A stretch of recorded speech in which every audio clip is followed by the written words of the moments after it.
Hey guys, Eli here, and on today's video I want to talk about this article I read that stated that 64% of Americans will retire broke. Now please excuse my French, but I honestly believe this is f***ing sad and something has to be done about it. I guess I'm just comic relief? No comic relief. This means that 6.5 people out of 10 won't be able to retire. And we're the richest country in the world? Guys, we need to talk. And we're starting now.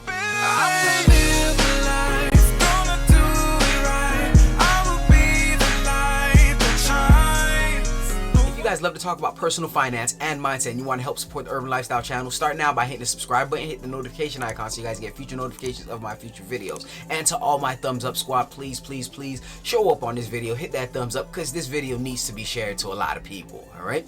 And make sure you guys comment your thoughts down in the comments below. So 64% of all Americans will retire broke. When asked how much money they have in retirement savings, close to half of all respondents, which is 45%, claim that they have no money put aside for retirement, while 19% said they'll retire with less than $10,000 in their name. If these trends hold, that means 64% of all Americans will essentially retire broke. 20% will retire with anywhere from $10,000 to $100,000. As for the remainder, well, let's just say they have more wiggle room with their retirement savings. So I do want to mention that this was written before the 2020 pandemic. So you can only imagine what the numbers are today. So let's talk. What can we do to solve this? Well, I can only give my opinions on things that I believe we can do, especially if you're around the age 20 and 40. So some of the steps that I do believe that we can take to actually solve this is 1. Receiving the proper education. 2. Having the proper association. 3. Having a higher paying job that provides great benefits. And number 4. Learning how to create income for yourself and not having to rely on the job itself. So let's talk about the proper education first. Now the funny thing is, within the past 100 years, the same school system that we had 100 years ago is the same education system that we have currently today. So within the past 100 years, nothing changed when it came to education. But cars change, houses change, technology changed, practically everything changed, except for education.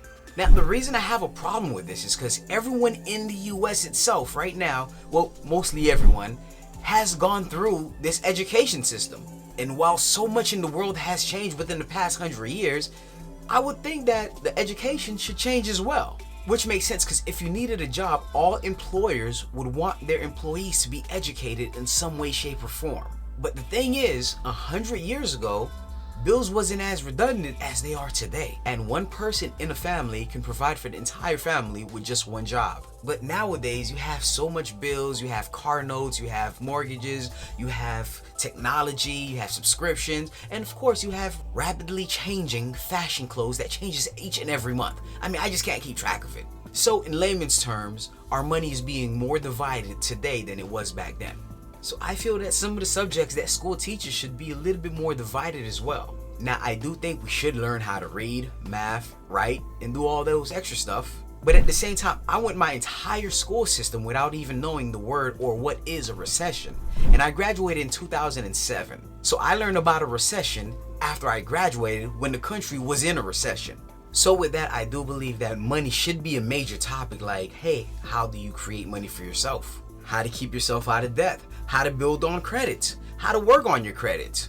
Which are subjects I was oblivious to back in high school. Not only should we just focus on money and credit, technology, entrepreneurship, these are major factors too that should be in the education system. But yes, I know it sounds all gloom and doom, but to be honest, if you guys are watching this video right now, the best thing is you can always learn. And all the information that you will ever need is at the tip of your own fingerprints. Or fingertips. Yeah, that's the word I'm looking for.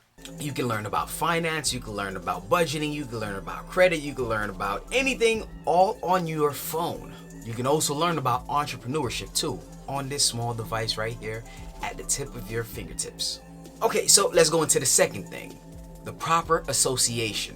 You ever heard the saying, the birds of a feather flock together? That's 100% true. Now, let's just do a little project. Let's look at the top 5 of your best friends. Think of all 5 of them. No, go ahead, just think about it real quick. And now I want you to really think, Now, chances are you can make a few thousands more than them or a few thousand less than them. And that just means you're the average of your top 5 best friends. I mean, do you know a millionaire that's like real buddy with someone that makes $1,000 or a few $1,000s a month? So what do you do in situations like this? One thing to do is have friends that stretches your mentality. Someone who has goals and are taking action to actually achieve them.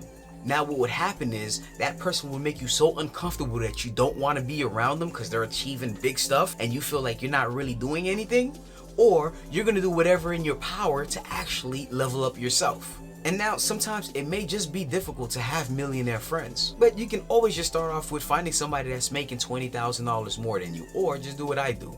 I like to just watch people in life who's way further beyond where I'm at right now and just study them, because I understand that what they have in their mind and what I have in my mind is the difference between where I am today and where they are today. There's times where I go on YouTube and I listen to millionaires and I'm like, wow, look at the perspective that they have on this subject.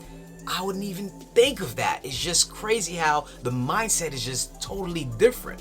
So let's go on to the third thing, finding a better job that pays you well and possibly give you better benefits. People who are working paycheck to paycheck can find it extremely hard just to get a raise of 10 cents. And chances are it's way easier for you to get a $5 raise by just finding a different employer.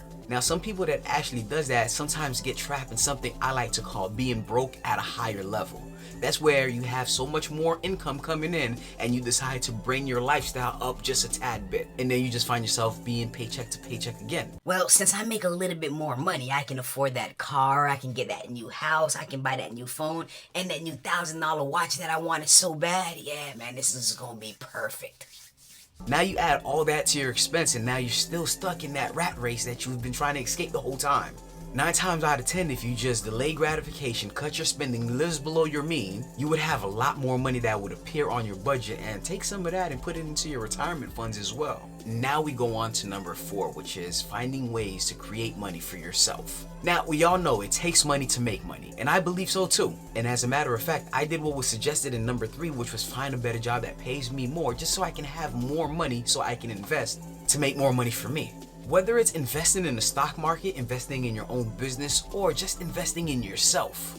Now, I know what you may be saying. Well, I only have $100 left by the end of the month. How am I gonna make that make money for me?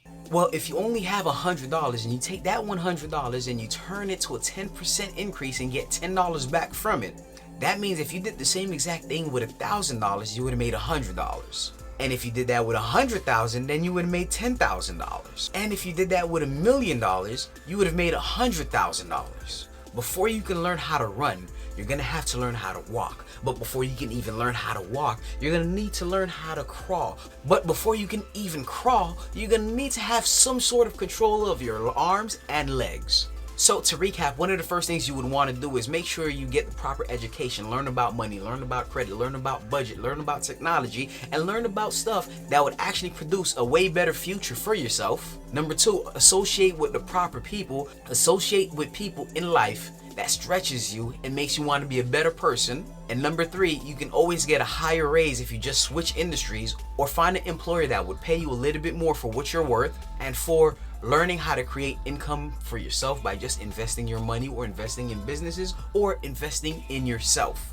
And that's pretty much all I have for you guys today. Comment some of your thoughts down in the comments below. But guys, thank you so much for watching. If you guys found value in this video, be sure to hit that thumbs up. It was really helpful. And make sure you guys subscribe and consider becoming a member of this channel here.